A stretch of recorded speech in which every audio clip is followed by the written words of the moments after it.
Okay, recording also. Still.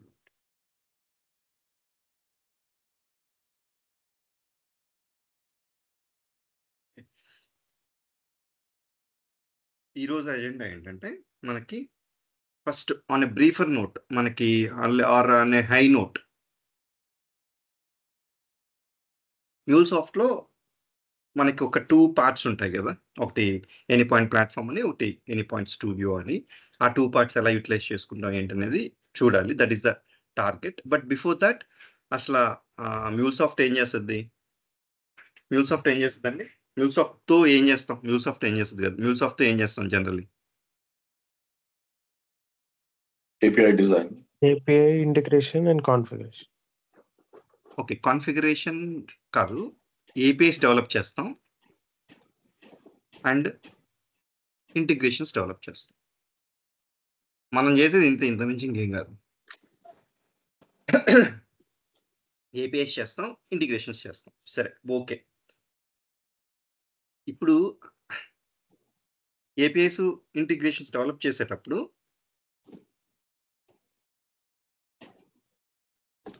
మనకి MuleSoft లో ఏమేమి డీటెయిల్స్ ఉంటాయి అంటే, ఇవి రెడీ చేసేదానికి లేకపోతే ఇవి డెవలప్ చేసేదానికి ఏమేం కావాలి? మనకి 2 ఉంటాయి. ఒకటి ఎనీ పాయింట్ స్టూడియో,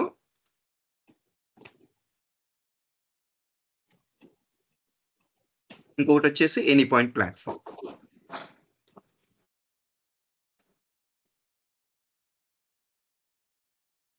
ఓకే, ఈ 2 యూటిలైజ్ చేసుకొని మనం ఏం చేస్తాం? ఇవి డెవలప్ చేస్తాం. ఓకే, అయితే అవి రుద్ర కొంచెం మ్యూట్లోకి వెళ్ళరా అండి. Okay. There is some disturbance from your side. Yeah. Okay, fine. ఇప్పుడు అసలు మనం ఏపీఐస్ డెవలప్ చేస్తున్నాం కాబట్టి అసలు ఏపీఐ అంటే ఏంటి ఇవన్నీ కూడా తెలుసుకోవాలి. అండ్ కమింగ్ క్లాసెస్లో తెలుసుకుంటాం. But on a higher note మనం ఈరోజు యాక్చువల్గా కూడా ఈ any point platform, any point స్టూడియోలో ఏం చేస్తాం, యాక్చువల్గా కూడా అసలు MuleSoft ప్లాట్ఫామ్ ఎకో సిస్టంలో ఏమి ఉంటాయి, ఏమేమి కాంపోనెంట్స్ యూటిలైజ్ చేస్తాం, ఇది తెలుసుకోవాలి కాబట్టి. So that is the reason we are going to understand first API life cycle. తర్వాత ఏపీఐ లైఫ్ సైకిల్ అవ్వగానే అది కూడా హయ్యర్ నోట్లోనే యాక్చువల్ కూడా, లేకపోతే హయ్యర్ లెవెల్లోనే ఏపీఐ లైఫ్ సైకిల్ మళ్ళీ క్లియర్గా డీబగ్ చేసుకొని ఈచ్ అండ్ ఎవ్రీ స్టెప్లో ఏం జరుగుతుంది అనేది తర్వాత ఇంకా డీటెయిల్గా తెలుసుకుంటాం. తర్వాత పాయింట్ టు పాయింట్ ఇంటిగ్రేషన్ అంటే పాయింట్ అంటే ఇంటిగ్రేషన్ ఏంటి, దాంట్లో డిసడ్వాంటేజెస్ ఏంటి, తర్వాత ఈఎస్బి ఇంటిగ్రేషన్ ఏంటి, దాని ఫీచర్స్ ఏంటి, ఇవన్నీ కూడా డీటెయిల్స్ చూస్తాం. Okay, fine. యాక్చువల్లీ ఒక ఏపీఐ లైఫ్ సైకిల్ అంటే ఏంటి అంటే, జనరల్గా ఇప్పుడు మనకు సాఫ్ట్వేర్ డెవలప్మెంట్ లైఫ్ సైకిల్లో జనరల్గా 4 స్టెప్స్ ఉంటాయి కదా.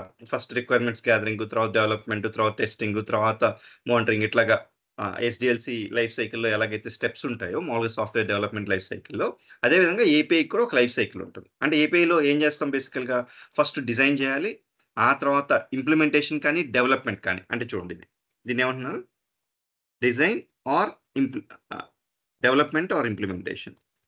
Okay, development or implementation. ఆ తర్వాత డిప్లాయ్ చేయాలి, తర్వాత టెస్ట్ చేయాలి. ఆ టెస్ట్ చేసిన తర్వాత లేకపోతే టెస్ట్ చేసే ముందే మనం సెక్యూర్ చేయాలి మన ఏపీఐని. ఆ తర్వాత మానిటర్ చేయాలి. ఓకే, ఇవన్నీ స్టెప్స్ ఏపీఐ లైఫ్ సైకిల్లో. అయితే ఈ స్టెప్స్ అన్నీ కూడా దేంతో చేస్తాం మనం? MuleSoft చేస్తాం. బట్ MuleSoftలో మళ్ళీ 2 కాంపోనెంట్స్ ఉన్నాయని చెప్పాను. ఏంటవి? Any point studio, any point platform. Okay, any point studio, any point platform. అయితే ఎనీ పాయింట్ స్టూడియోలో ఏం చేస్తాం, ఎనీ పాయింట్ ప్లాట్ఫామ్లో ఏం చేస్తాం అనేది మనకు క్లారిటీ కావాలిగా. That is the reason I'm trying to make you understand, like there are 6 steps in API lifecycle, and each step will be executed in one of the components of MuleSoft, either in AnyPoint Studio or in AnyPoint platform. Exactly. Okay. First step, design. Design ఎక్కడ చేస్తామండి? Design centre అని ఒక component ఉంటుంది. ఆ కాంపోనెంట్లో చేస్తాం. ఎక్కడ ఉంటుంది ఇది అంటే AnyPoint platform.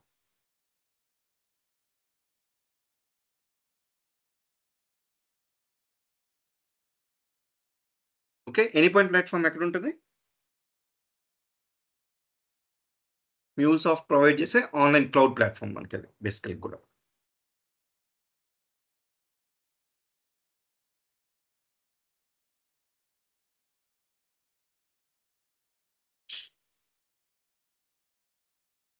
చూడండి ఏం చేశాను నేను, యూజర్ నేమ్, పాస్వర్డ్ ఇచ్చాను, and then I'm trying to login.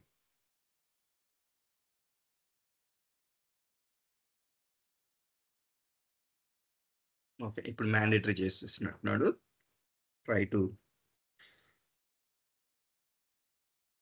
Authenticator, secure key, Salesforce authenticator. Just give me a second.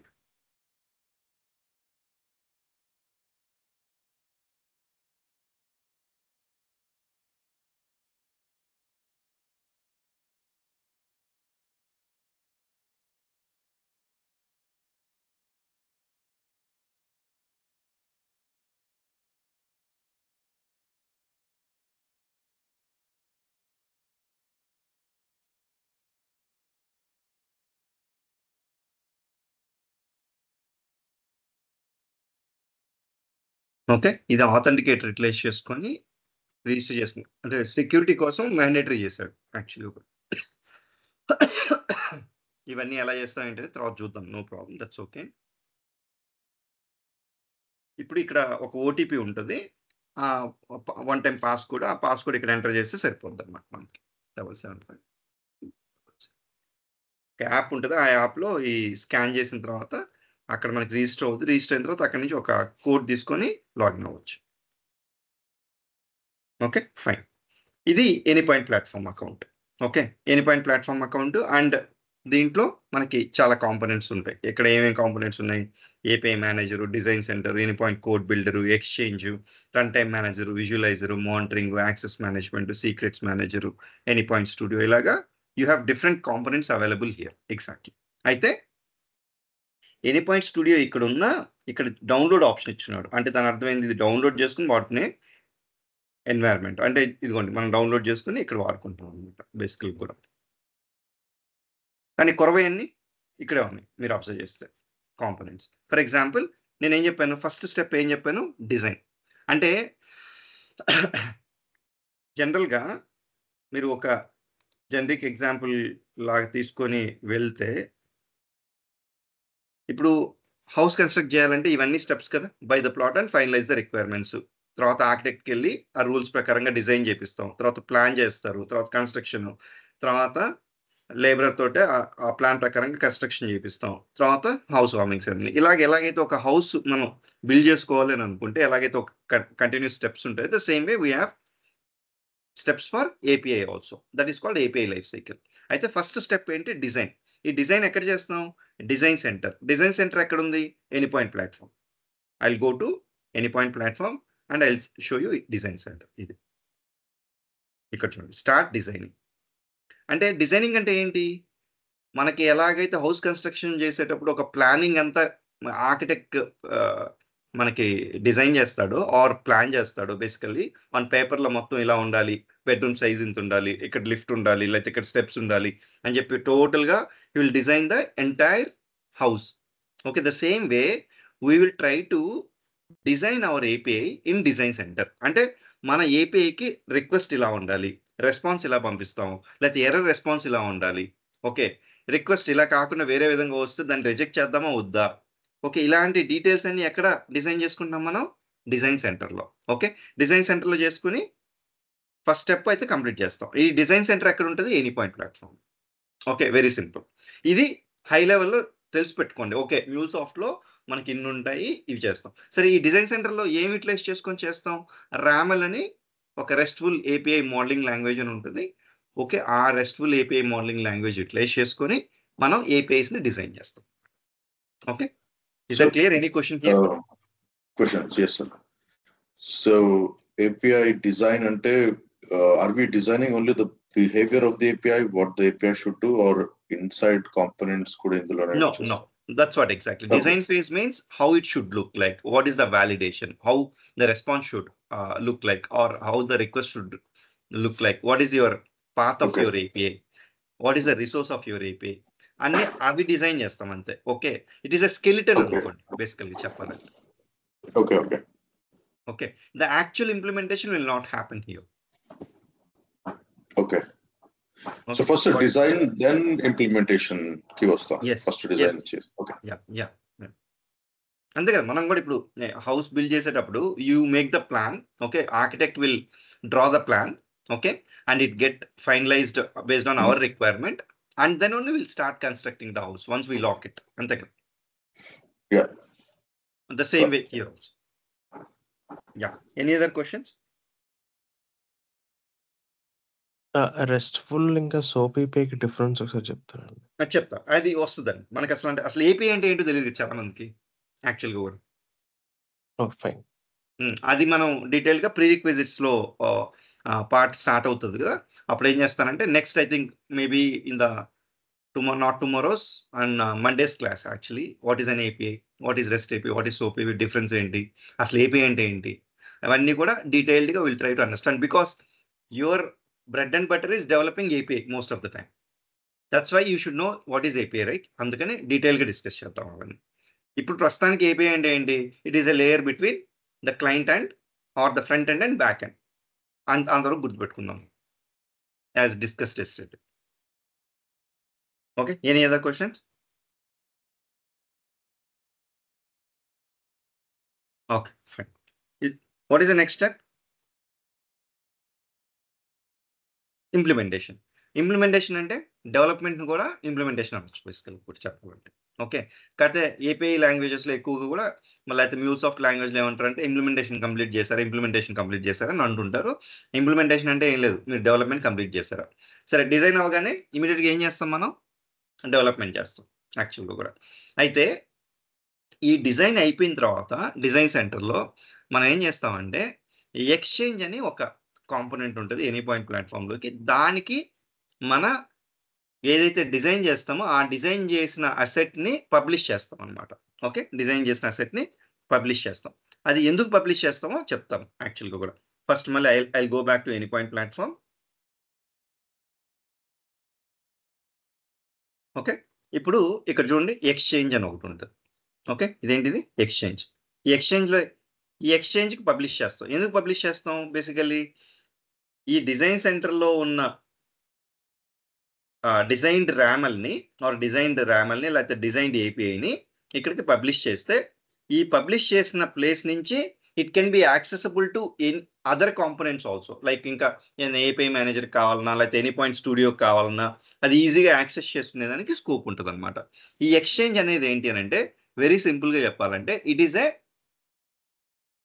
Place where you can save all your assets related to MuleSoft. ఇప్పుడు for example మనం file save చేసుకోవాలి, ఒక ఫోల్డర్లో పెట్టుకుంటాం basically. Or Google drive ఉంది, Google డ్రైవ్లో any type of ఫైల్స్ని or video files కానీ లేకపోతే ఆడియో ఫైల్స్ని కానీ లేకపోతే టెక్స్ట్ ఫైల్స్ని కానీ లేకపోతే జేసన్ ఫైల్స్ కానీ ఎక్స్ఎం ఫైల్స్ ఏ ఫైల్స్ని సేవ్ చేసుకోవాలన్నా you can use Google drive. The same way MuleSoft related అసెట్స్ని ఏదన్నా మనం దేన్నైనా అసెట్ అంటాం. ఒక ఏపీఐ అయినా, ఒక టెంప్లెట్ అయినా, ఒక ఎగ్జాంపుల్ అయినా, ఒక ర్యామల్ డిజైన్ చేసిన దేన్నైనా ఒక అసెట్ అంటాం. ఆ అసెట్ని మనం ఎక్కడైనా సేవ్ చేసుకోవాలి మ్యూల్సాఫ్ట్ ఎకో సిస్టంలో అంటే ఎక్కడ సేవ్ చేసుకుంటాం? Exchange. Exchange is nothing but it is a place where you can save your MuleSoft assets. Exactly. ఇక్కడికి చేయడం వల్ల అడ్వాంటేజ్ ఏంటి? If you publish that asset or if you push that asset to exchange, the other components of the MuleSoft ecosystem can easily access them. అంటే మనం మొత్తం API life సైకిల్లో steps చేసేటప్పుడు ఒక్కొక్క కాంపోనెంట్ చేస్తుంది కదా, అప్పుడు మళ్ళీ దాన్ని ఈజీగా యాక్సెస్ చేసుకునేదానికి ఈ ఎక్స్చేంజ్లో పబ్లిష్ చేసుకుంటాం. దట్ ఈస్ ద రీజన్ మనం అక్కడ చేసిన తర్వాత ఇక్కడ పబ్లిష్ చేసాం. ఇక్కడ పబ్లిష్ చేసిన తర్వాత ఏమవుతుంది? అయితే దీనికి ఏమైనా జాబ్ ఉందా అంటే ఇది జస్ట్ సేవింగ్ వర్కే, ఇదేం చేయదు. ఎగ్జాక్ట్లీ. ఓకే, ఇదేం చేయదు. అందువల్ల మనకి ఇది అంతకంటే ఎక్కువ హెల్ప్ అవ్వదు. Next development. తర్వాత డెవలప్మెంట్కి వచ్చాం. ఈ డెవలప్మెంట్ ఎక్కడ చేస్తాం? Any point studio. Any point studio is a integrated development environment which will help us to develop our APIs and integrations. Exactly. Okay, mostly APIs develop చేయడం కానీ ఇంటిగ్రేషన్స్ డెవలప్ చేయడం కానీ అంతా కూడా మొత్తం MuleSoft డెవలపర్ యొక్క టైం అంతా ఒక 80 to 90% of the time will happen in this particular environment. Exactly. Okay, ఇదేంటిది? ఇక్కడ డిజైన్ సెంటర్లో ఇక్కడ ఎనీ పాయింట్ ప్లాట్ఫామ్లోకి హోమ్లోకి వెళ్ళి ఇదంతా క్లౌడ్ బేస్డ్. ఇప్పుడు ఫర్ ఎగ్జాంపుల్ ఎక్స్చేంజ్ ఉంది, ఇది క్లౌడ్ బేస్డ్. డిజైన్ సెంటర్ ఉంది, అది క్లౌడ్ బేస్డ్. ఇది MuleSoft ప్రొవైడ్ చేస్తున్నాడు. Okay, we are not going to do anything. ఇక్కడ ఒక అకౌంట్ క్రియేట్ చేసుకోవడం and account create Anypoint platform account create చేసుకోవడం, ఆ క్రియేట్ చేసుకుని ఇక్కడ వాడుకోవడం అంతే. But Anypoint studio download చేసుకొని మనం కాన్ఫిగర్ చేసుకొని మన యొక్క లోకల్లో వాడుకోవాలి యాక్చువల్లీ. మన లేకపోతే రిమోట్ డెస్క్టాప్లో వాడుకోవాలి. ఎగ్జాక్ట్లీ. లైక్ ఒకవేళ మనకి WVD కానీ ఇట్లాంటివి ఉంటాయి కదా, అవి అక్కడ ఉండేటప్పుడు వాటి మీద డౌన్లోడ్ చేసుకొని కాన్ఫిగర్ చేసుకొని వాడుకోవాలి. ఎక్కడ డౌన్లోడ్ చేసుకోవచ్చు? ఇక్కడ నుంచి డౌన్లోడ్ చేసుకోవచ్చు. It is a desktop IDE అంటే integrated development environment for building and testing APIs and integrations for Anypoint platform. Exactly. Okay, development అంతా ఎక్కడ జరుగుతుంది? ఎనీ పాయింట్ స్టూడియోలో జరుగుతుంది. Mostly 90% of the time or 80 అనుకోవచ్చు, 80 to 90% of the time one MuleSoft developer will be spending most of the time ఇక్కడ Anypoint studio. And దీన్ని మనం డీటెయిల్డ్గా అసలు ఈ ఫీచర్స్ ఏంటి, ఈ లెఫ్ట్ సైడ్ ఏంటి, ఈ మధ్యలో ఏరియా ఏంటి, ఈ కింద ఈ ట్యాబ్స్ అన్నీ ఏంటి, ఆ తర్వాత ఈ రైట్ సైడ్ ఉన్న మ్యూల్ ప్యాలెట్ ఏంటి, ఇవన్నీ కూడా డీటెయిల్డ్గా ఫర్దర్ క్లాసెస్లో వన్ బై వన్ స్లోగా నేర్చుకుంటూ అండర్స్టాండ్ చేసుకుంటూ వెళ్తాం. Exactly. Okay, this is what we do it in Anypoint studio. ఆ తర్వాత డిప్లాయ్ చేయాలి అప్లికేషన్. ఎక్కడ డిప్లాయ్ చేస్తాం? యాక్చువల్గా ఇప్పుడు ఒక అప్లికేషన్ నేను ఏం చేశాను, ఒక అప్లికేషన్ కానీ ప్రాజెక్ట్ కానీ లేకపోతే ఏపీఐ కానీ ఏమైనా కానీ నేను ఇప్పుడు మాట్లాడేటప్పుడు అప్లికేషన్ అన్నా ప్రాజెక్ట్ అన్నా ఏపీఐ అన్నా దాని అర్థం ఏంటంటే most of the time MuleSoft API or MuleSoft integration. ఇవి డెవలప్ చేసిన తర్వాత ఒక సర్వర్లో ఎక్కడో దగ్గర డిప్లాయ్ చేయాలి కదా. ఇప్పుడు లోకల్లో అంటే నాకు ఎనీ పాయింట్ స్టూడియోలో ఎక్కడే సర్వర్ ఉంది, డిప్లాయ్ చేసుకుంటాను, టెస్ట్ చేసుకుంటాను. నిన్న మనం ఈ హలో వరల్డ్ ఏపీఐ చూసాము, టెస్ట్ చేసుకున్నాము, వర్క్ అయింది, బాగానే ఉంది. But to be accessed by the users, for example like ఆ ఏపీఐ సంబంధించిన యూజర్స్ ఎవరైతే యాక్సెస్ చేసుకోవాలనుకుంటున్నారో వాళ్ళు ఫర్ ఎగ్జాంపుల్ ఎవరైనా యాక్సెస్ చేసుకోవాలంటే దాన్ని ఒక సర్వర్లో డిప్లాయ్ చేయాలి మనం. ఆ సర్వర్ ఏమేమి సర్వర్స్ అవ్వచ్చు, ఏమేమి ఆప్షన్స్ ఉంటాయి మనకి? ఆన్ ప్రెమిసెస్ అవ్వచ్చు,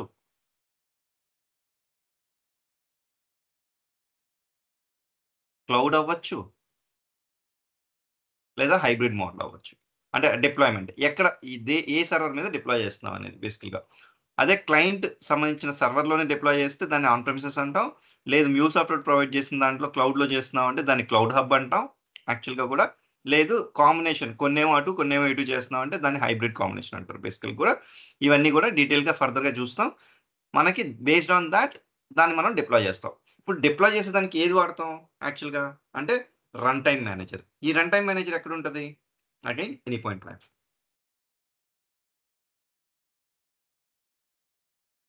okay, any point platform. For example ఇప్పుడు ఇక్కడికి వెళ్ళాను అనుకోండి, ఇక్కడ ఐ గో హియర్, రెండు మనకి ఇక్కడ కనిపిస్తుంది, లేదు ఇక్కడ మెనూ బటన్ మీద క్లిక్ చేసినా కూడా ఇక్కడ కూడా కనిపిస్తాయి అన్ని components. Zone run time manager. ఈ రన్ టైమ్ మేనేజర్లోకి వెళ్ళి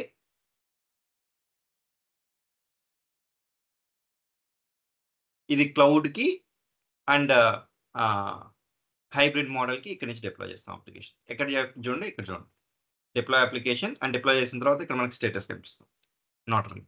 ఇది నాకు ఇప్పుడు ఈ అకౌంట్ నాకు ఎక్స్పైర్ అయిపోయింది కాబట్టి I'm not able to see it. Exactly like అన్ని నాట్ రన్నింగ్లోకి వచ్చేసి నేను డిప్లాయ్ చేస్తున్నా కూడా.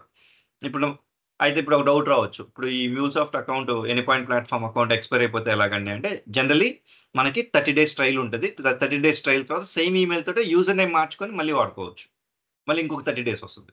లేదు ఇంకొక ఈమెయిల్ యూటిలైజ్ చేసుకొని 30 days చేసుకోవచ్చు. That way you will be able to manage with free access only, no need of purchasing any licence. Exactly. Okay, so ఈ పర్టికులర్ అకౌంట్ ఇప్పుడు ఎక్స్పైర్ అయింది కాబట్టి ఇప్పుడు మీరు చూసారు your trial has ended and you are not able to access అని వచ్చింది మనకి. ఎగ్జాక్ట్లీ చెప్పాలంటే.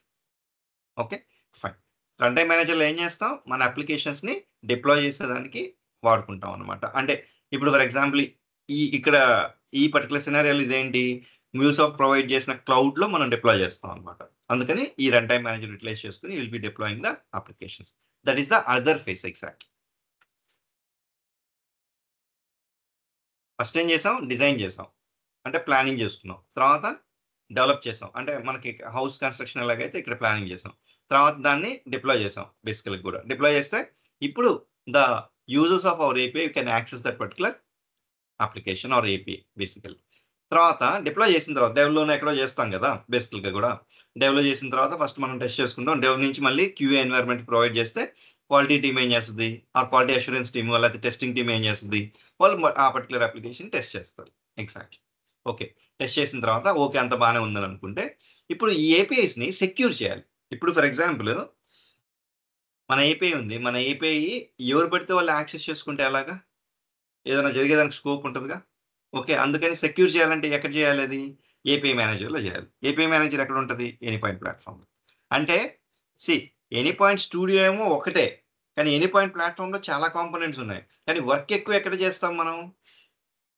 ఎనీ పాయింట్ స్టూడియోలోనే చేస్తాం. కానీ ఎనీ పాయింట్ ప్లాట్ఫామ్ అనే దాంట్లో చాలా 4-5 కాంపోనెంట్స్ ఉన్నాయి. బట్ 4-5 కాంపోనెంట్స్లో we spend less time there. But most of the time will spend in Anypoint studio only. మీరు ఎనీ పాయింట్ ప్లాట్ఫామ్లో ఎక్కువ చూపిస్తున్నారు కదండి, అందువల్ల మనం టైం అంతా ఎక్కువ అక్కడ స్పెండ్ చేస్తామంటే కాదు. ఎక్కువ టైము ఎనీ పాయింట్ స్టూడియోలో స్పెండ్ చేస్తాం. సరే, ఏపీఐ మేనేజర్లో సెక్యూర్ చేయాలనుకుంటున్నాం అంటే మన ఏపీఐని ఎవరు యాక్సెస్ చేసుకోవచ్చు, లేకపోతే ఎన్ని రిక్వెస్ట్ పంపించవచ్చు, లేకపోతే వాళ్ళు ఒక యూజర్ నేమ్ పాస్వర్డ్ పంపిస్తేనే మన యాక్సెస్ చేసుకునే విధంగా రెస్ట్రిక్ట్ చేయాలి. ఇలాంటివన్నీ ఎక్కడ చేస్తాము? API manager. ఏపీఐ మేనేజర్ ఎక్కడ ఉంది? Any point platform. Okay, I'll click on this navigation button and then I'll go to API manager.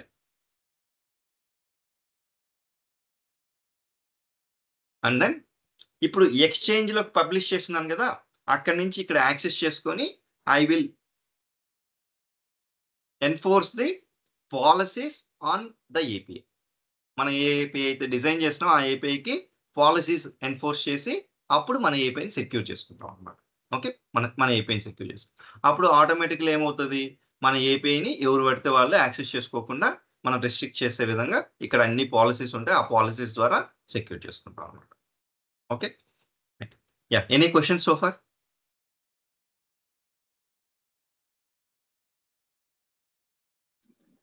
So basically security requirements ఇక్కడ డిజైన్ చేస్తామండి, or security requirements? Yeah, security requirements అంతా ఇక్కడ define చేస్తాం. Okay sir. అంటే designing part లో కూడా అంటే ఎక్కడ అది హెడర్ లో పంపించాలా లేకపోతే ఎక్కడ పంపించాలా అలాంటివి డిజైన్ చేసుకుంటాం, అంతేగాని the actual security implementation will happen in API manager. Okay, fine. Yeah, any other questions? Okay, fine. Yeah, next వచ్చేసి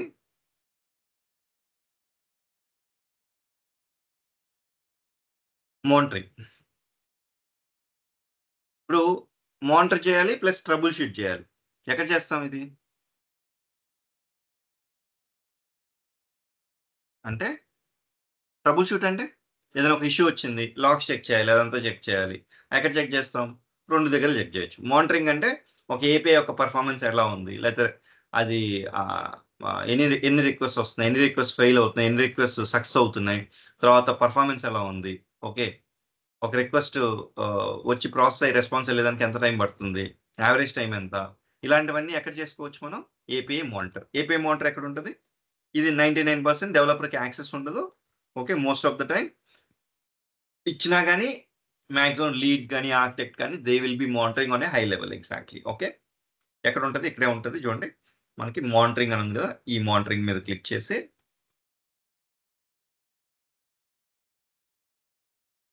ఇక్కడ మనం we can access our things there, you can monitor. సరే, ట్రబుల్ షూట్ చేయాలంటే, logs check చేయాలంటే ఇక్కడ కూడా దీంట్లో కూడా కొన్ని లాక్స్ అవైలబిలిటీ ఉంటుంది మనకి. బట్ మెయిన్గా ఎక్కడ లాక్స్ చెక్ చేస్తాం మనం?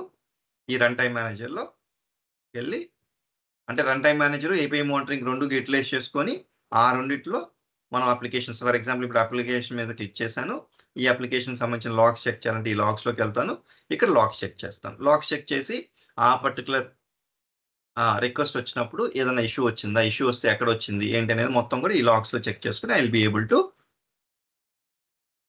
Trouble shoot that particular issue and then solve that. Exactly. Okay, అంటే ఏం చేస్తాం మనం? రన్ టైమ్ మేనేజరు నెక్స్ట్ ఈ మానిటరింగ్ యూటిలైజ్ చేసుకొని will be able to monitor our APIs, monitor and as well as troubleshoot our APIs. Exactly. Okay, ఇవి check చేసుకుని ఇప్పుడు API monitoring కూడా ఎక్కడ ఉంది? Any point platform. ఓకే, అంటే ఇక్కడ మీరు అబ్జర్వ్ చేస్తే 2 any point studio, any point platform. దీంట్లో డెవలప్మెంట్ చేస్తున్నాం. రెస్ట్ పార్ట్స్ అన్ని ఎనీ పాయింట్ ప్లాట్ఫామ్లో చేస్తాం. అంతే, ఈ 2 మనకి హెల్ప్ చేసే MuleSoft ecosystem overall. Yeah, any questions before proceeding? అంటే మనకి MuleSoftలో ఒక అప్లికేషన్ డెవలప్ చేయడం, నిన్న ఒక ఏపీఐ డెవలప్ చేయడం చూసాం. తర్వాత ఇప్పుడు ఎనీ పాయింట్ ప్లాట్ఫామ్ గురించి ఒక ఐడియా వచ్చింది. ఎనీ పాయింట్ ప్లాట్ఫామ్లో కూడా హై లెవెల్లో ఏం చేస్తాం యాక్చువల్గా కూడా అని చెప్పి ఒక చిన్న ఓవర్ వ్యూ అనమాట మీకు ఎగ్జాక్ట్లీ.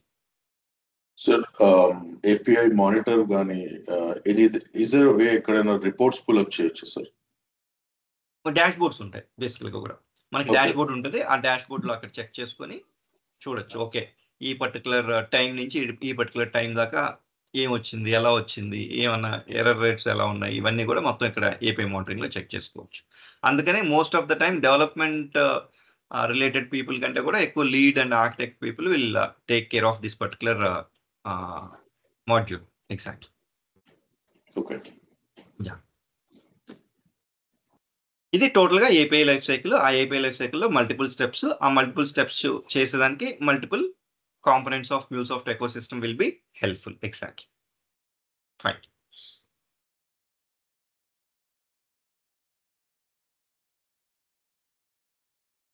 ఓకే, ఇది కూడా ఇప్పుడు మనం డిస్కస్ చేసింది బేసిక్గా. నెక్స్ట్ జనరల్లీ ఇప్పుడు మనం ఏ MuleSoft టూల్ అయినా మిడిల్వేర్ టూల్ యూటిలైజ్ చేసుకుని ఏం చేస్తాం, ఏపీఐస్ కానీ ఇంటిగ్రేషన్స్ డెవలప్ చేస్తున్నాం. కాకపోతే అసలు ఫస్ట్ ఆఫ్ ఆల్ ఇది ఎందుకు అవసరం? ఒక ఇంటిగ్రేషన్ అనేది ఆల్రెడీ మనం చూసాం. ఒక బిజినెస్ రన్ చేయాలంటే మల్టిపుల్ అప్లికేషన్స్ ఉంటాయి. ఆ మల్టిపుల్ అప్లికేషన్స్ కానీ మల్టిపుల్ సాఫ్ట్వేర్స్ కానీ మనకి ఒకదాంతో ఒకటి కమ్యూనికేట్ చేసుకోవాలంటే డైరెక్ట్గా it is not possible. So obviously we need a integration platform or a middleware platform which can facilitate the communication. అయితే ఫస్ట్లో ఎలా ఉండేదంటే జనరల్గా కూడా ఇప్పుడు ఫర్ ఎగ్జాంపుల్ ఒక బిజినెస్ రన్ చేస్తున్నారు అనుకోండి. ఓకే, దానికి ఒక 2 సిస్టమ్స్ ఉన్నాయనుకోండి. డైరెక్ట్గా point to point integration actually. Okay, over a period of time అంటే ఇంటిగ్రేషన్ స్టార్ట్ అయినప్పుడు ఇలా ఉండేది. లేదు తర్వాత బిజినెస్ ఇప్పుడు నేను 5 అప్లికేషన్స్ అని చెప్పాను. ఇప్పుడు ఈ 5 నుంచి ఫర్ ఎగ్జాంపుల్ ఇది 1 ఇది 2 అనుకుందాం. ఇప్పుడు 1 to 2 కావాలి కమ్యూనికేషను, ఏది చేశారు. ఇప్పుడు 1 to 3 కావాలి, అప్పుడు మళ్ళీ 1 to 3కి పాయింట్ టు పాయింట్. నెక్స్ట్ మళ్ళీ 1 to 5 కావాలి, 1 to 5. అంటే ఇలా పాయింట్ టు పాయింట్ ఇంటిగ్రేషన్ చేయడం వల్ల వచ్చిన డిసడ్వాంటేజ్ ఏంటి అని అంటే మీరు అబ్జర్వ్ చేస్తే చూడండి, 2 applications need to B integrated. అయితే ఇప్పుడు 1 to 2, 1 to 3, 1 to 4, 1 to 5 అంటే 4 ఇంటిగ్రేషన్స్ చేయాల్సి వస్తుంది మీరు. ఓకే, తర్వాత మళ్ళీ 2 to 3, 2 to 4, 2 to 5 మళ్ళీ ఇంకో 3 అంటే నెంబర్ ఆఫ్ ఇంటిగ్రేషన్స్ ఎక్కువ అయిపోతున్నాయా లేదా? చూడండి, కాంప్లెక్సిటీ పెరిగిపోతుందా లేదా? అంటే ఫస్ట్ ఒక 4-5 ఇంటిగ్రేషన్స్ అయితే 4-5 అప్లికేషన్స్ అయితే పర్లా, ఓకే, ఏదో కొన్ని వరకు కాంప్లెక్సిటీ ఒక రకంగా ఉంటుంది. కానీ బిజినెస్ పెరిగే కొద్దీ over a period of time ఏమైందంటే దాదాపుగా ఒక బిజినెస్ అప్లికేషన్ ఒక ఆర్గనైజేషన్ రన్ అవ్వాలి అంటే, ఒక బిజినెస్ సక్సెస్ఫుల్గా రన్ చేయాలంటే tens and almost hundreds of అప్లికేషన్స్లోకి వెళ్ళిపోయారు. అంటే ఇప్పుడు ఫర్ ఎగ్జాంపుల్ పేరోల్ కొన్ని, మళ్ళీ హెచ్ఆర్లోనే మళ్ళీ దాంట్లో డిఫరెంట్ మాడ్యూల్స్ ఉంటాయి. తర్వాత ఫైనాన్స్లో డిఫరెంట్ మాడ్యూల్స్ ఉంటాయి, మళ్ళీ రిసోర్స్ ప్లానింగ్కి డిఫరెంట్ మాడ్యూల్స్ ఉంటాయి. ఇట్లాగా అప్లికేషన్స్ టూ మెనీ పెరిగిపోయినాయి. ఒక బిజినెస్ని సక్సెస్ఫుల్గా రన్ చేయాలంటే ఏ బిజినెస్ అయితే ఆ బిజినెస్కి తగ్గట్టుగా అప్లికేషన్స్ ఉంటాయి. ఈ అప్లికేషన్స్ ఉండేటప్పుడు ఒకదాంతో ఒకటి ఇంటిగ్రేట్ చేయాలంటే ఈ point to point integration is very complex exactly. ఇప్పుడు ఏదైనా కొత్తది వచ్చింది అనుకోండి, ఆ కొత్త దాన్ని ఒక 10 దానికి చేయాలంటే మళ్ళీ 10 ఇంటిగ్రేషన్స్ రెడీ చేయాలి. It's too difficult and it is very very complex exactly. అందుకని ఆ point to point integration initial డేస్లో ఉండి తర్వాత దాన్ని తీసేసి ఎంటర్ప్రైజ్ సర్వీస్ బస్ ఆర్కిటెక్చర్ లాగా వచ్చేసి, అంటే మధ్యలో చాలా డెవలప్మెంట్స్ వచ్చాయి. అవన్నీ వెళ్ళిపోయి ఈఎస్బి ఈ standard at this point of time, enterprise service bus exactly. అంటే ఇప్పుడు ఏంటి, 2 అప్లికేషన్స్ ఇంటిగ్రేట్ చేయాలంటే మనం ఇంకా వేరే ఇదేం థాట్ లేదు. నెంబర్ ఆఫ్ సిస్టమ్స్ ఇంటిగ్రేట్ చేయడానికి తక్కువ ఉన్నాయి ఆ పర్టికులర్ ఆర్గనైజేషన్కి. No need to go for any ESP tool. డైరెక్ట్గా ఏం చేస్తాం మనం, ఒక పాయింట్ టు పాయింట్ ఇంటిగ్రేషన్ లాగా ఒక టూల్ తీసుకుని దాన్ని యూటిలైజ్ చేసుకోవచ్చు. అంటే మేబీ జావాలోనే ఎక్కడ దగ్గర చేసుకోవచ్చు. They don't have money exactly. Okay, అంటే ఈవెన్ MuleSoftతో కూడా పాయింట్ టు పాయింట్ చేయొచ్చు కదా, ఎందుకు మీరు జావాను ఏదో ఎందుకు సజెస్ట్ చేస్తున్నారంటే టూ కాస్ట్లీ కదా బేసికల్గా. కూడా ఇవన్నీ కూడా ఈ ఇంటిగ్రేషన్ టూల్స్ అనేది కాస్ట్లీ టూల్స్ జనరల్లీ, అంటే when compared to the open source tools. So that is the reason మనకు అంత రిక్వైర్మెంట్ లేనప్పుడు there is no point in going for it exactly. Okay, ఇప్పుడు ఇంటిగ్రేషన్స్ ఏదైనా పెరుగుతూ ఉన్నాయి అనుకోండి ఫ్యూచర్లో, automatically the complexity of the total integration is also, or the total integration project itself is increasing too much and it is too difficult to manage the things exactly. That is the reason problem. లేదు ఇంకొకటి, ఒక సిస్టంలో ఎక్కడన్నా change వచ్చింది అనుకోండి, యాక్చువల్గా కూడా కొరవన్నీ కూడా ఎఫెక్ట్ అవుతాయి. ఎందుకని 1 to 2, 1 to 3, 1 to 4, 1 to 5 అదే సేమ్ మనం ఈ జపనీస్ ఇది పాయింట్ టు పాయింట్ ఇంటిగ్రేషన్ కదా చేసాం మాట్లాడుకుందాం మనం కాన్ఫరెన్స్ దిస్ ద సేమ్ వే. ఇప్పుడు జపనీస్ దాంట్లో ఏదైనా ఒక చేంజ్ వచ్చింది అనుకోండి, it has to be changed in Spanish, Hindi, French ఈ మూడిట్లో చేంజెస్ చేయాలి సిస్టమ్స్లో యాక్చువల్గా కూడా అంటే ఇక్కడ కమ్యూనికేట్ చేసుకునే విధానాలు. అలాగా ఈ పాయింట్ టు పాయింట్ ఇంటిగ్రేషన్ అనేది too difficult and two complex in the present day scenario because of the more number of applications to be integrated exactly. Okay, అప్పుడు మనకి ఈ ప్రాబ్లం ఏవి సాల్వ్ చేశారు అంటే మధ్యలో హబ్ అండ్ స్పోక్ అని ఇట్లాంటివన్నీ ఉన్నాయి, అన్ని పక్కన పెట్టేస్తే ఇప్పుడు వైడ్గా ఇండస్ట్రీలో వాడేది ఏ ఆర్కిటెక్చర్ ఎంటర్ప్రైజ్ సర్వీస్ బస్. అందుకనే మీరు ఎప్పుడన్నా ఇండస్ట్రీలో మ్యూల్ సాఫ్ట్ అని చూసినా మ్యూల్ ఈఎస్బి అని చూసినా రెండు ఒకటే, don't get confused. MuleSoft or Mule ESB. ESB stands for Enterprise Service Bus. Okay, Enterprise Service Bus అని ఎప్పుడు ఈ టైప్ ఆఫ్ టూల్స్ని ఎప్పుడు వాడతాం బేసికల్గా కూడా more applications to be integrated. ఇప్పుడు ఫర్ ఎగ్జాంపుల్ ఒక 50 అప్లికేషన్స్ ఉన్నాయి ఒక బిజినెస్ రన్ అయ్యేదానికి. ఈ 50 అప్లికేషన్స్ మనం ఇంటిగ్రేషన్ చేయాలి. అప్పుడు మనం పాయింట్ టు పాయింట్ ఇంటిగ్రేషన్కి వెళ్తే చాలా కాంప్లెక్సిటీ ఉంటుంది వాటిని మెయింటైన్ చేయడం కానీ వాటిని చేయడం కానీ. అందుకని ఏం చేస్తాం, ఇలాంటి ఈఎస్బి టూల్స్ వాడతాం. ఎలాంటి ఈఎస్బి టూల్స్, MuleSoft లాంటి ఈఎస్బి టూల్స్ని వాడతాం. ఇప్పుడు ఈ MuleSoft లాంటి ఈఎస్బి టూల్స్ వాడడం వల్ల వచ్చిన అడ్వాంటేజ్ ఏంటి బేసికల్గా, లేదా ఒక టూల్ని ఎప్పుడు ఈఎస్బి అంటాం, లేకపోతే ఒక ఏ ఫీచర్స్ ఉంటే దాన్ని ఈఎస్బి టూల్ అంటాం అనేది ఇప్పుడు చూద్దాం exactly. For example more applications need to B integrated. ఇప్పుడు నేను 50 అప్లికేషన్స్ చెప్పాను. ఆ 50 అప్లికేషన్స్ని అంటే 50 అప్లికేషన్స్ లేకపోతే 50 softwares, Salesforce, ACP, databases, ఆ తర్వాత ఇంకా పేమెంట్ గేట్వేస్ లేకపోతే ఇట్లాంటివి రకరకాల సాఫ్ట్వేర్స్ అప్లికేషన్స్ వాటిని ఇంటిగ్రేట్ చేయాలన్నప్పుడు automatically you have to go for these kind of tools exactly. తర్వాత మనం ఫస్ట్ డే డిస్కస్ చేసుకున్నప్పుడు చెప్పాను మీకు ఆర్కెస్ట్రేషన్, ట్రాన్స్ఫర్మేషన్, ఎన్రిచ్మెంట్. మేజర్గా ఈ మూడు కానీ ఏదైనా ఒక టూల్ సపోర్ట్ చేస్తుంటే దాన్ని మనం ఈఎస్బి టూల్ అంటాం actually. Okay, orchestration, transformation, enrichment. ఒకసారి ఎవరైనా చెప్పగలుగుతారండి ఫస్ట్ డే అటెండ్ అయిన వాళ్ళు ఆర్కెస్ట్రేషన్ అంటే ఏంటి, ట్రాన్స్ఫర్మేషన్ అంటే ఏంటి, ఎన్రిచ్మెంట్ అంటే ఏంటి అని? Entire flow, end to end ఫ్లోని ఆర్కెస్ట్రేషన్ అంటారు. ట్రాన్స్ఫర్మేషన్ అంటే some formation, XML to JSON or CSV to JSON. Okay okay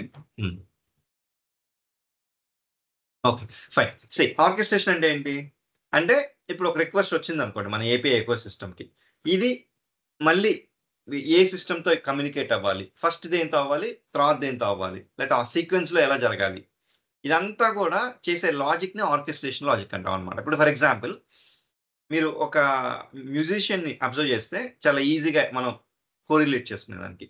ఇప్పుడు మ్యూజిషియన్ ఏం చేస్తాడు, ఒక multiple instruments for example like ఒక సాంగ్ చేసేదానికి ఒక 3 ఇన్స్ట్రుమెంట్స్ వాడుతున్నాడు అనుకుందాం. Okay, tabla, veena and some keyboard exactly. Okay, ఈ 3 ఇన్స్ట్రుమెంట్స్ వాడేటప్పుడు ఎవరి పాటికి వాళ్ళు కోఆర్డినేషన్ లేకుండా ర్యాండమ్గా ప్లే చేస్తే అది సాంగ్ అవుద్దా, నాయిస్ అవుద్దా? ఖచ్చితంగా నాయిస్ అవుద్ది. అదే మధ్యలో ఒక ఆర్కెస్ట్రేటర్ నిల్చొని నువ్వు ఇప్పుడు ప్లే చేయి, నువ్వు ఇప్పుడు ప్లే చేయి అని చెప్పి డైరెక్షన్స్ ఇస్తూ ఉంటాడు మధ్యలో ఒక పర్సన్. ఆ ఆర్కెస్ట్రేటర్ పని ఏంటి, ఫస్ట్ నువ్వు ఎప్పుడు ప్లే చేయాలి, నువ్వు ఎప్పుడు ప్లే చేయాలి అని చెప్పి ప్రాపర్గా డైరెక్ట్ చేస్తూ ఉంటాడు అనమాట.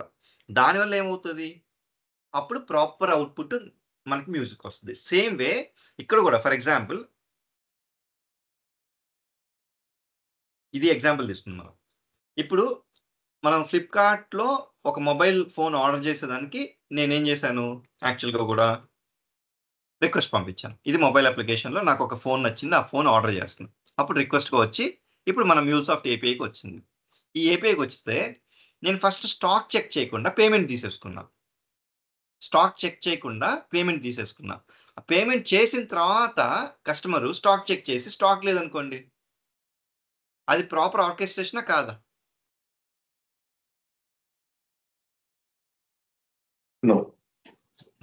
అంటే ఏది ఎప్పుడు జరగాలి, ముందేది జరగాలి, తర్వాత ఏది జరగాలి, లేకపోతే సైమిల్టేనియస్గా చేయొచ్చా, ఇవన్నీ కూడా జరిగే ప్రాసెస్నే ఆర్కెస్ట్రేషన్ అంటారు అనమాట. ఎవ్రీవన్ క్లియర్ అండి ఆర్కెస్ట్రేషన్ అంటే ఏంటి?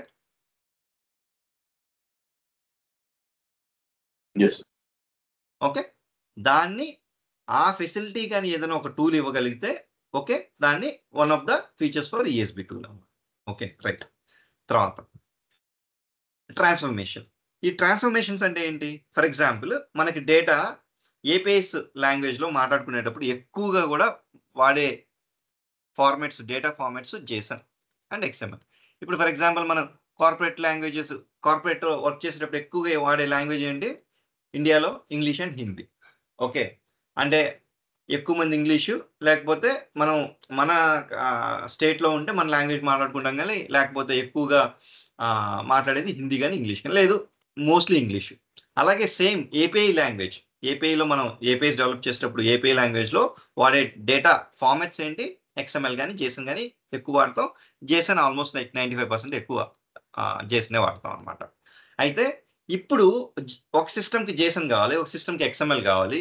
ఇలాంటివన్నీ కన్వర్షన్స్ ఎవరు చేస్తారు? అలాంటి ట్రాన్స్ఫర్మేషన్స్ ఎవరు చేస్తారు అంటే ఎంటర్ప్రైజ్ సర్వీస్ బస్ టూల్ చేసేదానికి స్కోప్ ఇస్తుంది అనమాట. Okay fine. ఇప్పుడు అంటే ఒక డేటా ఫార్మాట్ నుంచి ఇంకో డేటా ఫార్మాట్ కన్వర్ట్ చేయాలన్నా, లేదా ఒక స్ట్రక్చర్ నుంచి ఇంకో స్ట్రక్చర్ కన్వర్ట్ చేయాలన్నా, ఇవన్నిటిని మనం ట్రాన్స్ఫర్మేషన్స్ దాంట్లో చేసుకోవచ్చు. ఇది ఎవరు చేస్తారంటే మనకి MuleSoftలో డేటావీవ్. డేటావీవ్ అనేది మనం అనుకున్నాం కదా ప్రోగ్రామింగ్ లాంగ్వేజ్ ఒకటి ఉంటుందని, అది ఆ డేటావీవ్ అనేది చేస్తాం. ఎగ్జాక్ట్లీ. తర్వాత ఎన్రిచ్మెంట్స్. ట్రాన్స్ఫర్మేషన్స్ అన్నప్పుడు XML JSON అంటే are we saying input data XML JSON లో రావాలి, అవుట్పుట్ కూడా XML JSON లో రావాలి అంటే ఫైన్. ఇప్పుడు ఫర్ ఎగ్జాంపుల్ ఇప్పుడు ఏపీకి రిక్వెస్ట్ వచ్చిందండి. ఓకే, ఇప్పుడు ఫర్ ఎగ్జాంపుల్ ఇక్కడ ఈ ఫోన్ ఆర్డర్ చేశారు. ఈ ఫోన్ మోడల్ నెంబర్ అన్ని వస్తాయి ఇక్కడ బేసికల్ గా ఇక్కడికి. వచ్చింది. వచ్చిన తర్వాత ఇప్పుడు వీళ్ళు JSON పంపించారు. ఓకే, ఎక్కడి నుంచి? నాకు ఫ్రంట్ ఎండ్ నుంచి రియాక్ట్ JS లేకపోతే iOS ఆండ్రాయిడ్ యాప్ ఉంది, ఆండ్రాయిడ్ యాప్ నుంచి నాకు ఏమొచ్చింది? JSON రిక్వెస్ట్ వచ్చింది. కానీ నా inventory management system, SAP system for example, దీనికి JSON అర్థం కదా, XML లో కావాలి ఇన్పుట్. ఓకే ఓకే, అప్పుడు ఏం చేస్తాను? ఈ వచ్చిన రిక్వెస్ట్ నేను దాంట్లో ఏ డీటెయిల్స్ అయితే కావాలో అవి తీసుకుని దాన్ని XML రిక్వెస్ట్ కన్వర్ట్ చేసి ఈ SAP సిస్టమ్కి పంపించి నాకు అది మళ్ళీ XML దాంట్లోనే రెస్పాన్స్ ఇస్తుంది. ఓకే, దాన్ని నేను ఏం చేస్తాను? మళ్ళీ అప్పుడు కన్వర్ట్ చేసుకొని వాడుకుంటా. తర్వాత ఈ సేల్స్ ఫోర్స్ సిస్టమ్ ఉంది, దీనికి జావాలో పంపించాలి నేను. You got it right? అప్పుడు ఏం చేస్తాను? మళ్ళీ ఇక్కడ జావా కన్వర్ట్ చేసి జావాకి పంపిస్తాను దీనికి. Okay, so it's basically communication between systems and interface. And there are different systems speak different data formats actually. Okay, use different data formats. So the ESB tool's responsibility is to manage that. Okay, understood. Yeah. Okay, then ఇప్పుడు ఒక data వచ్చింది, దాన్ని enrich చేయాలి. ఇప్పుడు for example మనం ఈ example చెప్పుకునేటప్పుడు, ఏదైతే ఈ ఫోన్ ఆర్డరింగ్ ఎగ్జాంపుల్ చెప్పుకునేటప్పుడు సేల్స్ ఫోర్స్ CRM నుంచి కస్టమర్ డీటెయిల్స్ వచ్చాయి. అంటే ఇప్పుడు ఫర్ ఎగ్జాంపుల్ నేను ఆర్డర్ చేస్తున్నాను, నా ఫస్ట్ నేమ్ మహేష్ అని ఉంది, లాస్ట్ నేమ్ రెడ్డి అని ఉంది. For example Mahesh Reddy. ఈ మహేష్ రెడ్డి అనే ఫుల్ నేమ్ చేయాలంటే అదేమో విడివిడిగా ఇచ్చింది, కానీ అది రెండింటిని కలిపి నేను ఒక లాజిక్ లాగా చేయాలి అంటే లేదు, నా డేట్ ఆఫ్ బర్త్ ఉంది, ఏజ్ క్యాలిక్యులేట్ చేయాలి అంటే ఉన్న డేటాని ఎన్రిచ్ చేస్తున్నాం బేసికల్గా. ఆ ఎన్రిచ్మెంట్ కూడా ఎవరు చేస్తారు? ESB tool. ఈ 3 ఫీచర్స్ కానీ ఉంటే ప్రైమరీగా దాన్ని ESB టూల్ అంటాం అనమాట. ఓకే, ఇది కూడా MuleSoftలో ఎవరు చేస్తారు? డేటాబేస్ యూజ్ చేసుకొని చేసుకోవచ్చు. అంటే ఒక టూల్ ఏదైనా కానీ మేజర్గా ఆర్కెస్ట్రేషన్ లాజిక్ ప్రొవైడ్ చేయగలిగి, ట్రాన్స్ఫర్మేషన్స్ కానీ అలో చేసి, అండ్ ఎన్రిచ్మెంట్స్ కూడా అలో చేయగలిగే కెపాసిటీ ఏదైనా ఒక టూల్కి ఉంటే దాన్ని మనం ఎంటర్ప్రైజ్ సర్వీస్ బస్ అని అంటాం, టూల్ అంటాం. ఈ 3 కూడా MuleSoftలో మనం చేయొచ్చు కాబట్టి అందుకనే MuleSoft కూడా ఎంటర్ప్రైజ్ సర్వీస్ బస్ టూల్ అని అంటారు. ఓకే, అప్పుడప్పుడు మీరు ESB టూల్ ఇది ఒకటి వింటుంటారు. ఇంకోటి EAI, దీన్ని ఏమంటారు? Enterprise application integration tool. ఇది ఎందుకంటున్నాం? మీకు ఆల్రెడీ క్లియర్గా ఫస్ట్ డే చెప్పారు, ఎంటర్ప్రైజ్ అప్లికేషన్ ఇంటిగ్రేషన్ టూల్ అని. ఎంటర్ప్రైజ్ లెవెల్ అప్లికేషన్స్ని ఇంటిగ్రేట్ చేయగలుగుతుంది కాబట్టి అందుకనే ఎంటర్ప్రైజ్ అప్లికేషన్ ఇంటిగ్రేషన్ టూల్ అని. బేసికలీ ఫ్లిప్కార్ట్ అనేది ఒక ఎంటర్ప్రైజ్ బిగ్ ఆర్గనైజేషన్, దాంట్లో మల్టిపుల్ అప్లికేషన్స్ ఉన్నాయి. ఆ అప్లికేషన్స్ అన్నిటిని ఇంటిగ్రేట్ చేయగలుగుతుంది, దాన్ని EAI టూల్ అని. ఓకే, ESB టూల్ అన్నా EAI టూల్ అన్నా ఏం వరీ అవ్వద్దు. అండ్ ఇంకొకటి యూ జనరలీ ఫేస్ ఏంటి అని అంటే మ్యూల్ 4.x అని చెప్పి వస్తుంటుంది అనమాట. ఇప్పుడు మనం నేర్చుకోబోయేది అన్నీ కూడా 4.x. అంటే ఈ 4.x అంటే ఏంటి అంటే వర్షన్. ఓకే, ఇప్పుడు మొత్తం కూడా ప్రాజెక్ట్స్ అన్ని కూడా మ్యూల్ 4.x లో నడుస్తుంది. కొన్ని మ్యూల్ 3.x లో ఉంటాయి. దీనికి చాలా డిఫరెన్స్ ఉంటుంది. ఓకే, మనం ఇది నేర్చుకోము. మిమ్మల్ని అడిగినా కూడా నాకు రాదు అని చెప్పేసాను. ఎందుకనంటే రీజన్ ఏంటంటే మ్యూల్ 4.x వచ్చి 5+ years అయిపోయింది ఇండస్ట్రీలో వాడడం. ఓకే, 5+ years అయిపోయింది. మీరు ఎక్స్పీరియన్స్ పెట్టిన లాస్ట్ 3 years 4 years అట్లా పెడతారు కాబట్టి ఆటోమేటిక్లీ నేను వచ్చేటప్పటికి ఎక్కువ ప్రాజెక్ట్స్ అన్ని కూడా మ్యూల్ 4లో ఉన్నాయి. అందుకని 4.x నాకు ఎక్స్పీరియన్స్ ఉందని చెప్పొచ్చు. అండ్ మ్యూల్ 3.x అఫీషియల్గా మ్యూల్ సాఫ్ట్ కూడా సపోర్ట్ ఎంజాయ్ చేస్తుంది అనమాట. సపోర్ట్ చేయట్లా అఫీషియల్గా. అన్అఫీషియల్గా ఇంకా వాళ్ళు ఇంకా మామూలుగా రిక్వెస్ట్ చేసి పే చేసి చేసుకుంటారు, కానీ అఫీషియల్గా దే స్టాప్డ్ ఇట్. అందుకని most of the projects are migrated to Mule 3.x to 4.x. అదే ఒక 2019 ఆ టైంలో అయితే 3.x టు 4.x మైగ్రేషన్ కూడా అడిగేవాళ్ళు. అందుకని కొంచెం ఎక్స్ప్లెయిన్ చేసేవాళ్ళం 3.x exactly. Okay, at this point of time it is not required, it is not relevant. అందుకని 3.x నేర్చుకోం, మ్యూల్ 4.x నేర్చుకునేదంతా కూడా. 4.x లో కూడా ఇప్పుడు మనం చేయబోయేది 4.9 అంటే లేటెస్ట్ వర్షన్. ఇది ఇస్ దట్ క్లియర్ అండి? ఏమైనా డౌట్ ఉందా ఇక్కడ?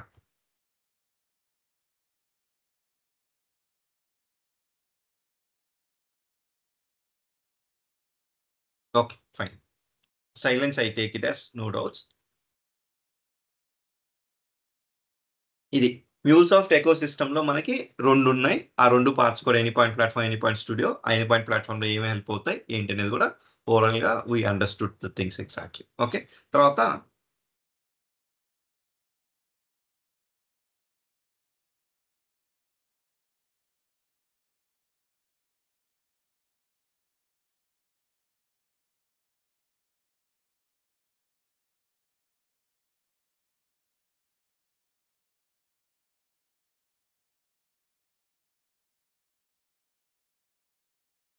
ఓకే ఈ దీంట్లో మనకి నెక్స్ట్ పార్ట్ లోకి మూవ్ అవుతాం. నెక్స్ట్ పార్ట్ లోకి మూవ్ అయ్యేటప్పుడు అసలు ఫస్ట్ ఆఫ్ ఆల్ యాక్చువల్గా కూడా ఈ అప్లికేషన్ కానీ లేకపోతే ఏపీఐస్ కానీ ఇవన్నీ డెవలప్ చేసేదానికి కొన్ని ఆర్కిటెక్చర్ ఫాలో అవుతారు అనమాట. ఓకే, ఒకటేంటి మోనోలిథిక్ అప్లికేషన్ అని, మైక్రో సర్వీసెస్ అని.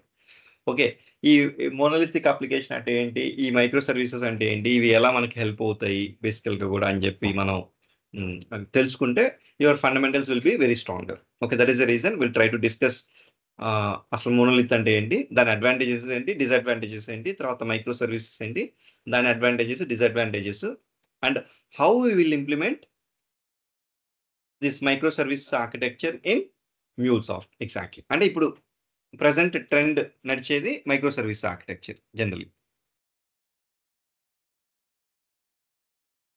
ఇది ఓల్డ్, ఇది లేటెస్ట్ బేసిక్లీ. Okay, fine. ఏమైనా ఐడియా ఉందండి మోనోలిథిక్ అప్లికేషన్ అంటే ఏంటని? ఎవరికన్నా ఐడియా ఉంటే చెప్పగలుగుతారా?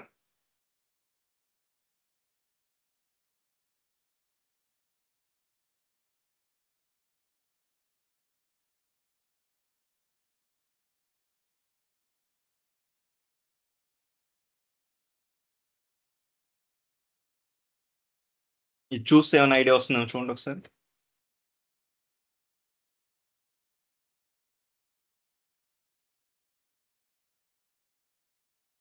నో, ఇప్పుడు ఫర్ ఎగ్జాంపుల్ ఒక ఐసిఐసిఐ బ్యాంక్ ఉంది అనుకోండి, వాళ్ళు ఒక మొబైల్ అప్లికేషన్ స్టార్ట్ చేస్తున్నారు అనుకుందాం ఎగ్జాక్ట్లీ. ఓకే, దానికి ఇప్పుడు లాగిన్ కావాలి, పాస్వర్డ్ రీసెట్ కావాలి, user ID recovery, check balance, fund transfer, ఇలాగా చాలా సర్వీసెస్ కావాలా బేసికల్గా. కొన్ని కొత్త అంటే ఫస్ట్ ఇంట్రడ్యూస్ చేసినప్పుడు కొన్ని సర్వీసెస్, ఒక 10 సర్వీసెస్ అనుకుందాం. ఈ 10 సర్వీసెస్ అన్నిటికీ ఒకే ప్రోగ్రామ్ రాసేసి ఆ ప్రోగ్రాంలోనే అన్ని పెట్టేశాను అనుకోండి. అంటే ఇప్పుడు ఇది లాగిన్ సర్వీస్ ప్రోగ్రామ్. ఓకే, ఇది టోటల్ ప్రోగ్రాము, ఆ టోటల్ అప్లికేషన్. ఈ టోటల్ అప్లికేషన్లో ఇది ఆ పర్టికులర్ కోడింగ్ పార్ట్, ఇది ఇంకొకటి, ఇలా మొత్తం ఇంక్లూడ్ చేస్తే దీన్నే collection of all business services into one application or into one programme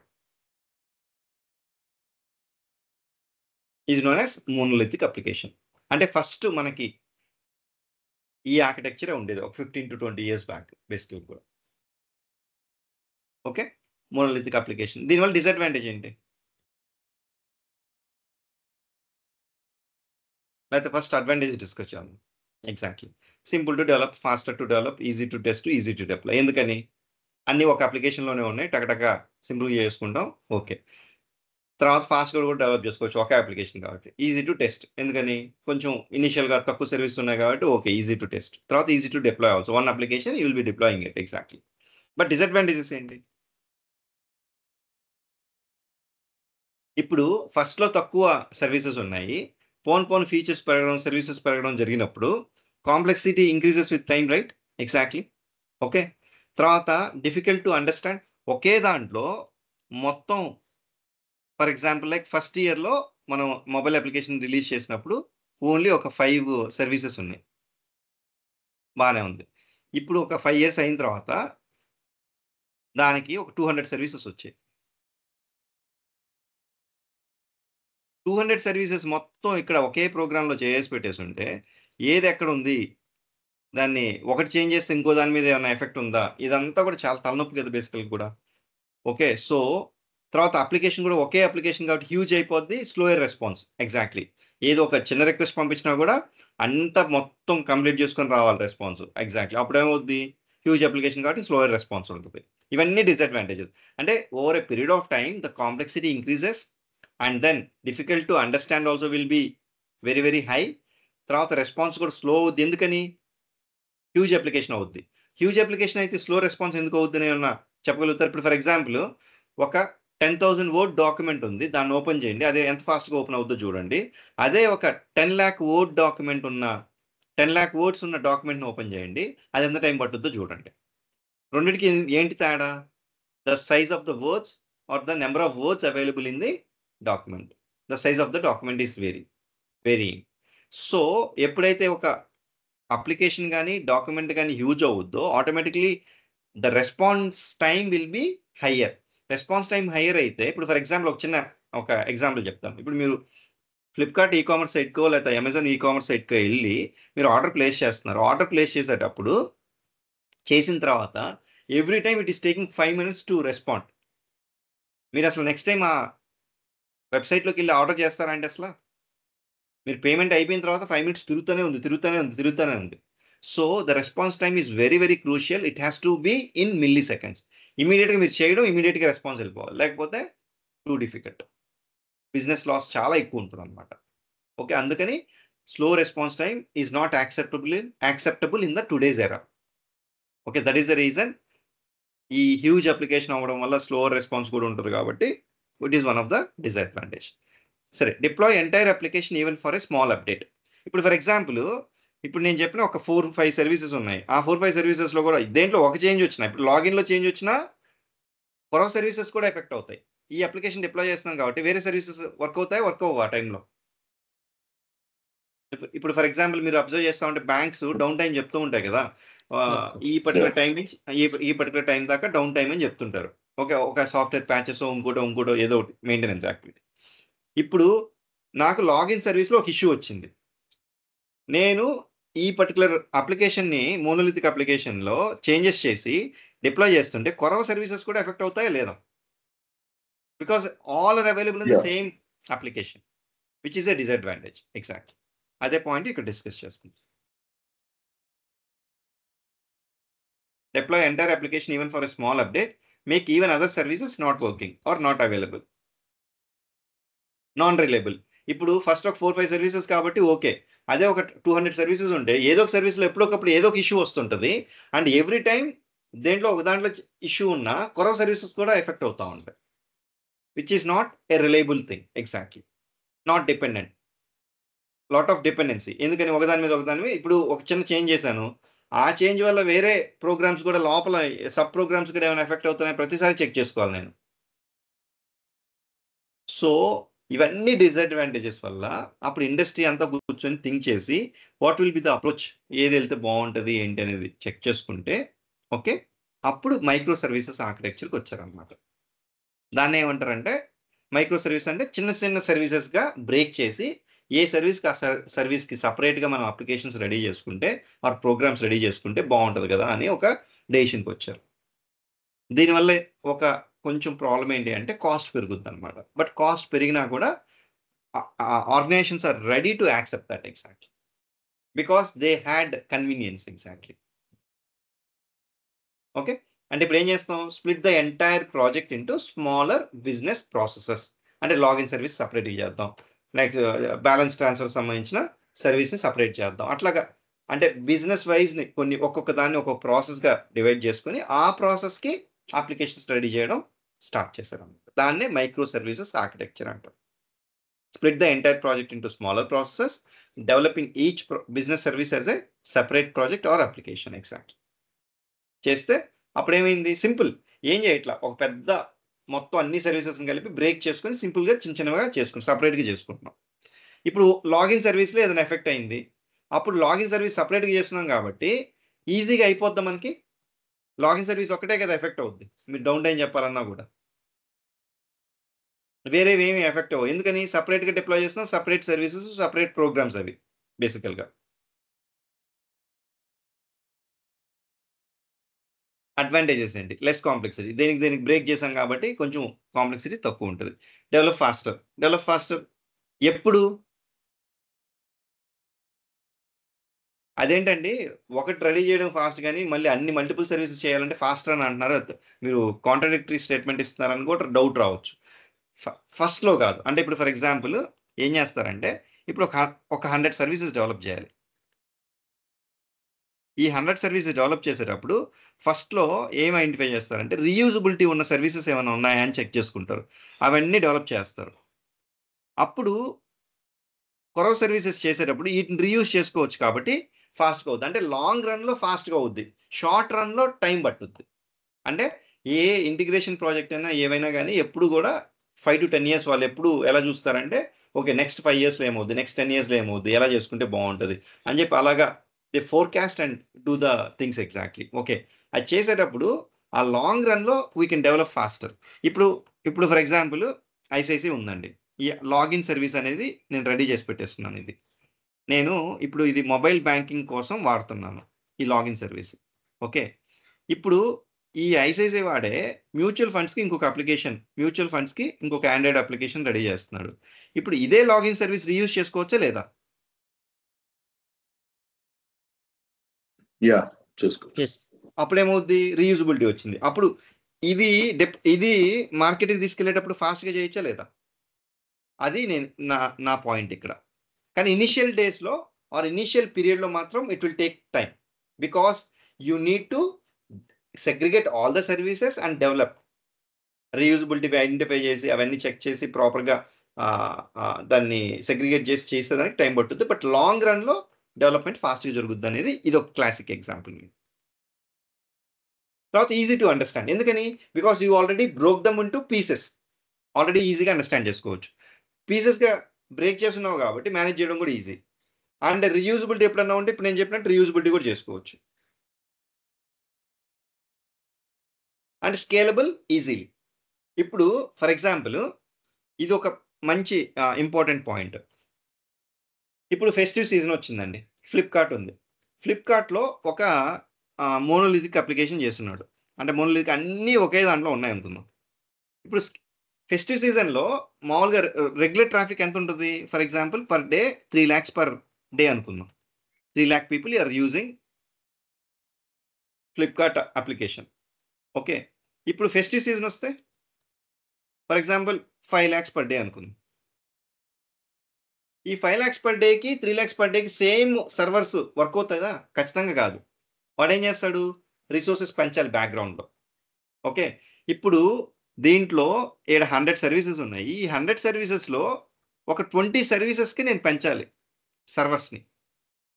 అదే మోనోలిథిక్లో చేయగలుగుతాను, అది అన్నిట్లో ఒకే దాంట్లో ఉన్నాయి కాబట్టి అప్పుడు ఏం చేయాలి, అన్నిటికీ రిసోర్సెస్ని పెంచేసేయాలి సర్వర్స్ని. అప్పుడు ఖచ్చితంగా అనవసరమైన ఖర్చు ఉంటుందా లేదా? అదే నేను మైక్రో సర్వీస్ ఆర్కిటెక్చర్లోకి వెళ్తే ఈ 20 సర్వీసెస్ సపరేట్గా ఉంటాయి కాబట్టి ఈ సర్వీస్కి పెంచుతున్నా, ఓకే రిసోర్స్ ఈ సర్వీస్కి పెంచుకుంటున్నా, కొరవ 80 సర్వీసెస్ పెంచను, ఓన్లీ ఈ 20 సర్వీసెస్ పెంచుకుంటాను నేను. అంటే రిసోర్సెస్ అంటే దాని ఉద్దేశం ఏంటి? దీనికి సర్వర్ కెపాసిటీ పెంచడం, సర్వర్ కంప్యూటింగ్ కెపాసిటీ పెంచడం, ఓకే, నెంబర్ ఆఫ్ సర్వర్స్ పెంచడం, ఇట్లాంటివి. ఇస్ దట్ క్లియర్ అండి ఈ స్కేలబుల్ అనేది?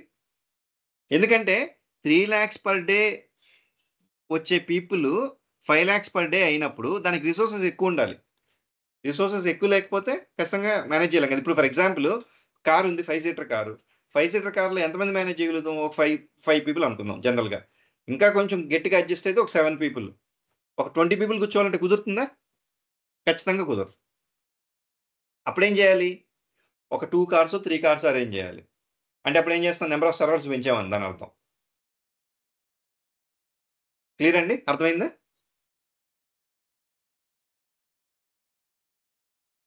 Yes. Okay. Next reliable. Reliable ఎందుకంటున్నాం? ఏ సర్వీస్ డౌన్ అయితే ఆ సర్వీసే, వేరే దాని మీద ఎఫెక్ట్ ఉండొచ్చు, కానీ బట్ ఉన్నా కూడా ఇట్ ఈస్ ఈజీ. ఓకే, ఈ పర్టికులర్ సర్వీస్ ఎఫెక్ట్ అయితే ఏం అవ్వచ్చు అని చెప్పి మనకి అన్ని ఇండిపెండెంట్గా చేస్తున్నాం కాబట్టి అందుకని రిలయబిలిటీ కూడా ఎక్కువ ఉంటుంది. ఓకే. తర్వాత ఇండిపెండెంట్ అని ఎందుకంటున్నాను? ఇప్పుడు ఫర్ ఎగ్జాంపుల్ ఇక్కడ అనుకోండి, ఇంకా అన్ని ఒకదాంతో కనెక్షన్ ఉంటుంది. బట్ ఇక్కడైతే ఏంటంటే దేనికి దానికి సపరేట్ ఉంటుంది. ఓకే. ఇప్పుడు దీనికి అవసరం బేసికల్గా ఆ కమ్యూనికేషన్, లేదా దీంతో దీనికి అవసరం లేదు, అప్పుడు ఆ కమ్యూనికేషన్ ఉండదు. ఓకే. అందుకని కొంచెం డిపెండెన్సీ కూడా తగ్గుద్ది. దాన్నే ఇండిపెండెంట్ అంటున్నాను యాక్చువల్గా కూడా. లెస్ డిపెండెన్సీ అని అనుకోవచ్చు బేసికల్. Okay, fine. తర్వాత దీంట్లో కూడా డిసడ్వాంటేజెస్ ఉన్నాయి. ఏమున్నాయి?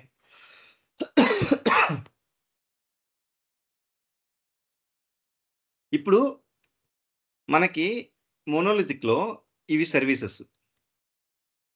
ఈ సర్వీస్ కమ్యూనికేషన్ అంటే ఒకే ప్రోగ్రామ్, ఒకే అప్లికేషన్ కాబట్టి very easy for communication. But micro సర్వీసెస్లో ఇదొక సపరేట్ సర్వీస్, సర్వీస్ 1, ఇదొక సర్వీస్ 2. మళ్ళీ ఈ రెండింటికి కమ్యూనికేషన్ కావాలంటే మళ్ళీ you have to do the communication. అదే దాన్ని ఎస్టాబ్లిష్ ఇంటర్ సర్వీస్ కమ్యూనికేషన్. దీనివల్ల ఏమవుద్ది? రెస్పాన్స్ టైం కొంచెం ఇంక్రీజ్ అవుతుంది. But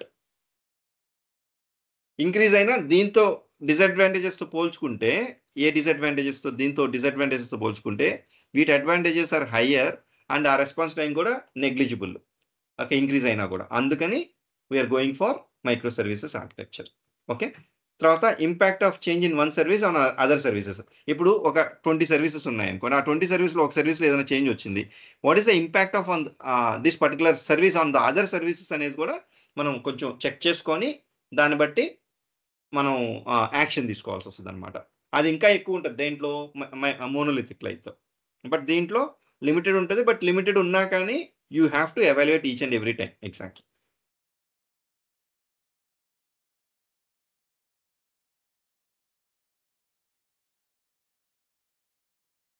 okay, fine. Next vCore availability. ఈ వీకోర్ అంటే ఏంటంటే బేసికల్గా ఇప్పుడు ఫర్ ఎగ్జాంపుల్ మనకి MuleSoft మనం అప్లికేషన్ డిప్లాయ్ చేసేటప్పుడు క్లౌడ్ హబ్లో డిప్లాయ్ చేస్తాం. ఈ క్లౌడ్ హబ్ అనేది ఏంది? Provided by MuleSoft. Cloud platform provided by MuleSoft.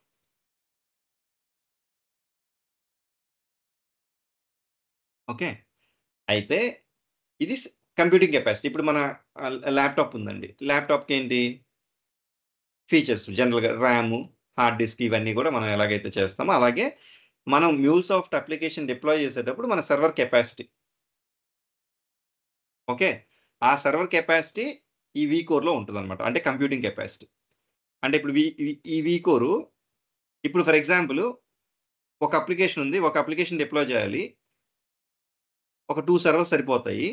దీనికి ఎంత కంప్యూటింగ్ కెపాసిటీ? ఫర్ ఎగ్జాంపుల్ ఒక లెవెల్ ఆఫ్ కంప్యూటింగ్ కెపాసిటీ. కానీ ఇప్పుడు దీన్నే మనం ఏం చేస్తున్నాం? ఒక 20 సర్వీసెస్గా బ్రేక్ చేసాం. అప్పుడు ఈ 20 అప్లికేషన్స్ డిప్లాయ్ చేయాలంటే ఎక్కువ సర్వర్స్ కావాలి, ఎక్కువ కంప్యూటింగ్ కెపాసిటీ కావాలి. ఈ కంప్యూటింగ్ కెపాసిటీని బట్టి MuleSoft తోటి ఛార్జ్ చేస్తారు మనకి క్లౌడ్ తీసుకుంటే. అప్పుడు కాస్ట్ పెరిగిపోద్దిగా. అంటే మైక్రో సర్వీస్ ఆర్కిటెక్చర్లో కాస్ట్ పెరుగుతుందా పెరగలేదా? పెరుగుతుంది. ఇది ఒక డిసడ్వాంటేజ్. ఎగ్జాక్ట్లీ. సో ఆర్గనైజేషన్ ఏం చేస్తుందంటే most of the time they evaluate everything and then they will take a decision. Exactly. మామూలుగా మధ్యలో ఏం చేశారంటే అందరూ బ్లైండ్గా మైక్రో సర్వీస్ ఆర్కిటెక్చర్కి వెళ్ళిపోయేవాళ్ళు బ్లైండ్గా. Okay. But in the recent times cost చాలా ఎక్కువ అయిపోతుందని చెప్పి రియలైజ్ అయ్యి ఓకే ఏ సర్వీసెస్కి మోనోలిథిక్కి వెళ్తే బాగుంటుంది, ఏ సర్వీసెస్కి మైక్రో సర్వీసెస్కి వెళ్తే బాగుంటుంది అని చెప్పి వాళ్ళు బాగా అనలైజ్ చేసుకొని కాంబినేషన్ స్ట్రాటజీ ఫాలో అవుతున్నారు. Okay, prime video, Amazon prime video ఉంది కదా, ప్రైమ్ వీడియో వాళ్ళు ఫస్ట్ మోనోలిథిక్ నుంచి మైక్రో సర్వీసెస్ ఆర్కిటెక్చర్కి వచ్చేసారు. వచ్చిన తర్వాత the cost is two huge for them. ఒక 10-15 years చూసిన తర్వాత వాళ్ళకి ఒక అనాలిసిస్ ఏమొచ్చిందంటే ఓకే కాస్ట్ చాలా హ్యూజ్గా ఉంది, దీన్ని ఇలా కాకుండా కొంచెం కాంబినేషన్ స్ట్రాటజీతో వాడితే ఎలా ఉంటుందని చెక్ చేసి మళ్ళీ again they went back to monolithic services ఆర్కిటెక్చర్లోకి వెళ్తే 40% రిడక్షన్ ఇన్ ద ప్రైజింగ్ అనమాట. అంటే అంటే ఇండస్ట్రీ ఎలా అయిపోయిందనంటే అవసరం ఉన్నా లేకపోయినా మైక్రో సర్వీసెస్ వాడటం స్టార్ట్ చేశారు. అంటే ఏంది, ఒక పెద్ద సర్వీస్ని దాన్ని బ్రేక్ చేయాలా వద్దా అనుకుని అవసరం లేకపోయినా బ్రేక్ చేసేవాళ్ళు అనమాట. అలా చేయకుండా అందుకనే ఎంటర్ప్రైజ్ లెవెల్ ఆర్కిటెక్ట్స్ లేకపోతే సొల్యూషన్ ఆర్కిటెక్ట్స్ బాగా కేర్ఫుల్గా మొత్తం సిస్టమ్స్ని రీడ్ చేసి then they should conclude the architecture. But this is not our job, the architects job are the enterprise level architects job అనమాట. దీన్ని ఎలా చేయాలి, ఇది ఏ స్ట్రాటజీ ఫాలో అవ్వాలి ఏంటని. కానీ మనకు అండర్స్టాండింగ్ ఉండాలి, ఓకే మోనోలిథిక్ అంటే ఇది, మైక్రో సర్వీస్ అంటే ఇది అని చెప్పి. On a higher note, monolithic is nothing but every business service is encapsulated into one application. But in microservices, you break them into pieces or the respective process and you develop each process as a different application. అంతే సింపుల్గా చెప్పాలంటే. Is it clear అండి అందరికి? ఏమైనా questions ఉన్నాయా ఇక్కడ?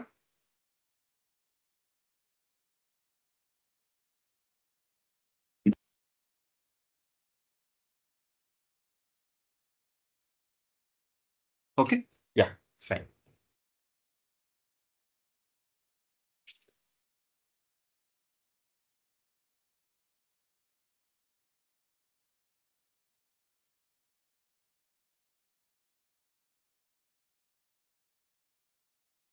Okay, with this actually అంటే మనకేంటి ఈ మోనోలిథిక్ అంటే ఏంటి, నెక్స్ట్ మైక్రో సర్వీస్ ఏంటో అని ఒక అండర్స్టాండింగ్ వచ్చింది కాబట్టి then will try to understand one by one మనం అనుకున్న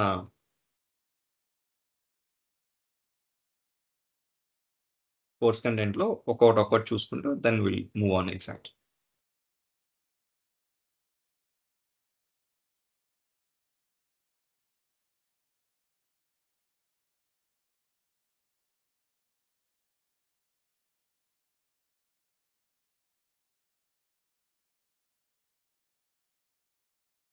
ఓకే, ఇక్కడ ఇంకా ఇప్పుడు చూడండి, ఇది ఇప్పుడు ఈ రోజు మనం ఈ రెండు డిస్కస్ చేసాం. తర్వాత APIs, web services, rest, soap, తర్వాత ఏపీఐ లైఫ్ సైకిల్ కూడా ఇప్పుడు అనే హైయర్ నోట్ చెక్ చేసాం కానీ we don't go into the details. Will see ఇవన్నీ జనరిక్ కాన్సెప్ట్స్. తర్వాత different environments in real time, తర్వాత హెచ్టిటిపి ఆర్ హెచ్టిటిపిఎస్ డిస్కషన్, తర్వాత JSON, CSC XML formats, CSC XML data view అప్పుడు discuss చేస్తాను. ఇవి one by one check చేసుకుంటూ then will move on to the next thing అనమాట immediate. Okay, ఇంకా అన్ని టాపిక్స్లోకి వెళ్ళిపోదాం. తర్వాత one by one regular class వెళ్ళిపోతా ఉంటాం. యా, ఎనీ క్వశ్చన్స్ అండి? యా, సో ఈ మోనోలిథిక్ అండ్ మైక్రో సర్వీసెస్ కి ఆర్కిటెక్చర్ బేస్డ్ గా మన డెవలప్మెంట్ స్ట్రాటజీస్ చేంజ్ అవుతాయా MuleSoft లో, or how will that impact for the developer point of view అని? నథింగ్ కదా, మనకేం కాదు. ఓకే ఓకే, మనకేమవుద్ది అన్నిట్లో ఒక దాంట్లో చేయమన్నా మనకు వచ్చింది Okay. అసలు లేదు. Yeah, okay. లేదు సో ఇది జనరల్ గా మీరు నాలెడ్జ్ ఇచ్చారు కానీ మనకి మన డెవలప్మెంట్ అయితే మనము సేమ్ ఎక్కడికి వెళ్ళినా అలాగే. మాక్సిమం అన్ని కూడా మైక్రో సర్వీసెస్ గానే చేస్తాం. ఓకే ఓకే, అంటే మోస్ట్లీ అన్ని దాన్ని ఏమంటారు, డెవలప్మెంట్ అంతా, మొత్తం డెవలప్మెంట్ అంతా కూడా ఎక్కువగా మైక్రో సర్వీస్. అంటే micro services is nothing but breaking into pieces అంతే చెప్పాలంటే. Right. It is a generic thing exactly. దాన్ని మనం MuleSoft లో ఎలా ఇంప్లిమెంట్ చేస్తాం అనేది we have API led connectivity approach. Okay, ఆ API led connectivity Okay. Approach కూడా will try to understand later. ఇదిగోండి, ఎక్స్పీరియన్స్ లేయర్ అని, ప్రాసెస్ లేయర్ అని, సిస్టమ్ లేయర్ అని ఒక 3 layers గా డివైడ్ చేసి ఇప్పుడు మనకి ఐ థింక్ సో యాక్చువల్గా కూడా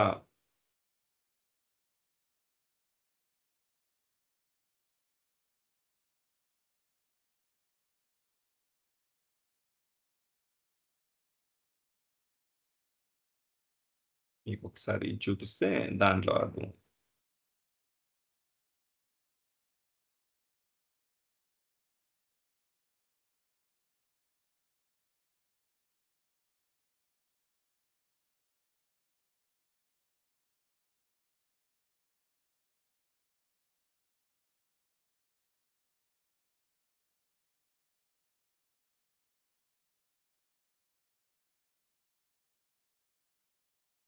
ఓకే, సింపుల్ చెప్పాలంటే ఇదిగోండి, ఇప్పుడు జనరల్గా మనకి ఇది ఫ్రంట్ ఎండ్, ఇది బ్యాక్ ఎండ్, మధ్యలో ఏపీఐ ఉంటుంది. Okay, API will facilitate the communication, అంతే కదా. ఇది Yeah. ఏపీఐ. ఇప్పుడు నేను ఏపీఐ అని చెప్తున్నాను కానీ జనరల్గా ఇలా జరగదు. ఓకే, ఎలా జరుగుద్ది అంటే ఫ్రంట్ ఎండ్ ఉంటుంది, ఏపీఐ లేయర్లో మళ్ళీ again MuleSoft will suggest you to go for 3 layers.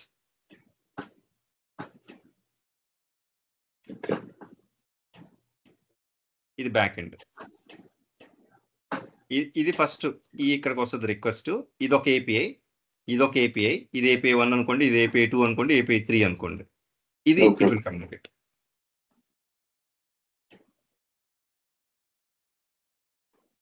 దీన్ని ఇది ఎక్స్పీరియన్స్ అయిపోయి అంటాడు, ఇది ప్రాసెస్ అయిపోయి అంటాడు, ఇది సిస్టమ్ అయిపోయి అంటాడు. ఎక్స్పీరియన్స్ అయిపోయి ఎందుకంటున్నాం, it is trying to interact with the experience systems. ఇది సిస్టమ్ Okay, ఎందుకంటున్నాం, this is interacting with systems, back end systems. Okay, ఇదేమో బిజినెస్ లాజిక్ అంతా ఇక్కడ ఉంటుంది, ఏపీఐ సంబంధించిన బిజినెస్ లాజిక్ అంతా ప్రాసెస్ లేయర్లో ఉంటుంది. Okay, this is called API led connectivity approach అనమాట. Okay, on a high level దాన్ని మనం విల్ ట్రై టు డిస్కస్. ఇదిగోండి ఇప్పుడు ఇదంతా ది నెక్స్ట్ ఇదంతా కూడా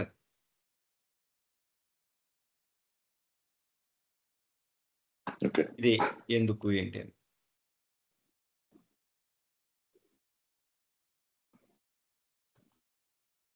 ఓకే, ఎనీ అదర్ క్వశ్చన్స్ అండి?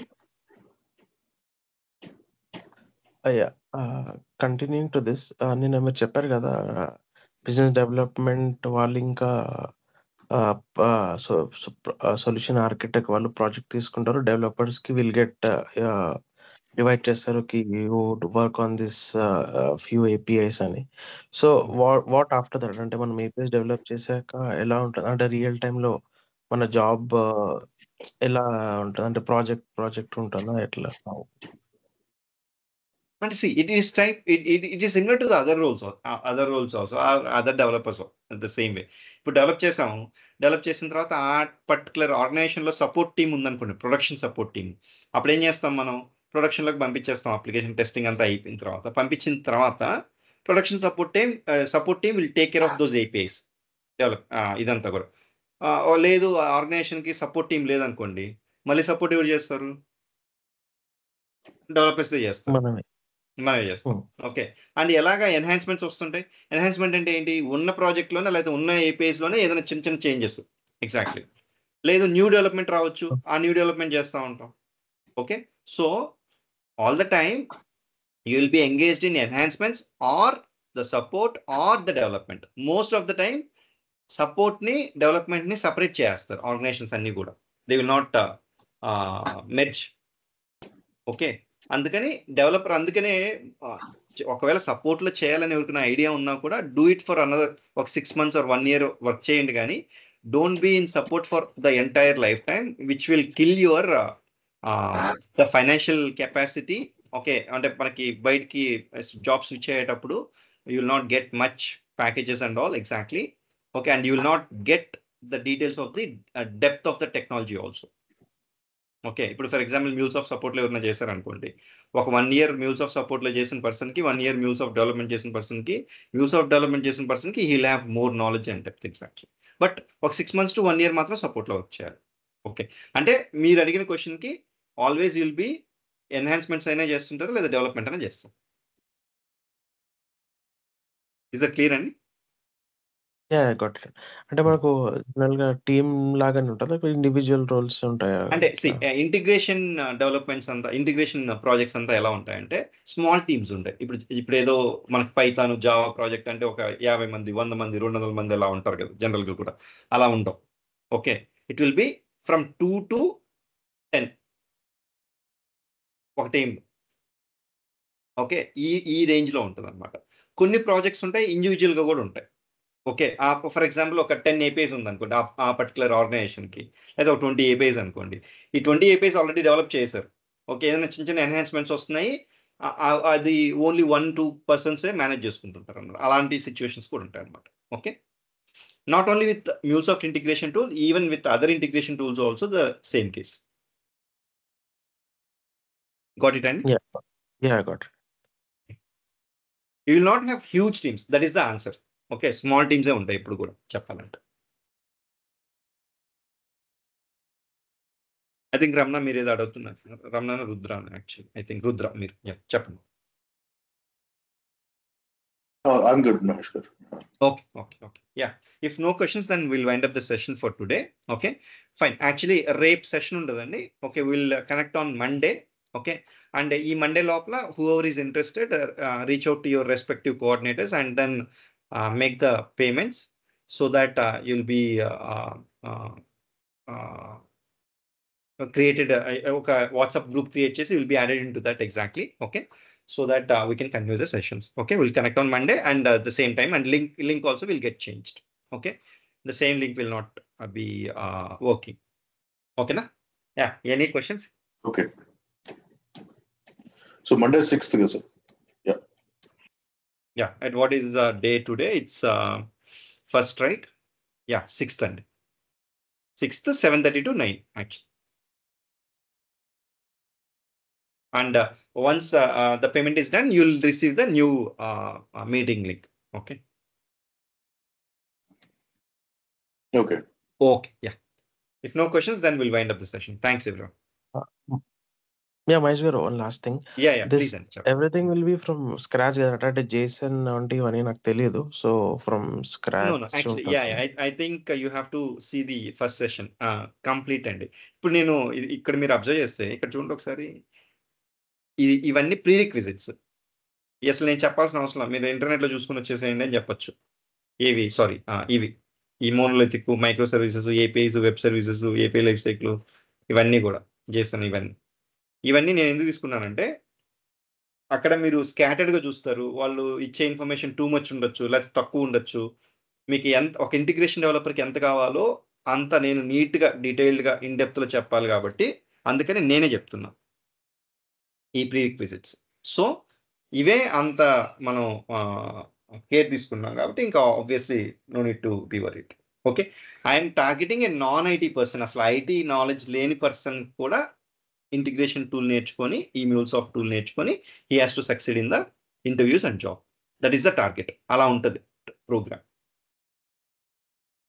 Okay, thank you.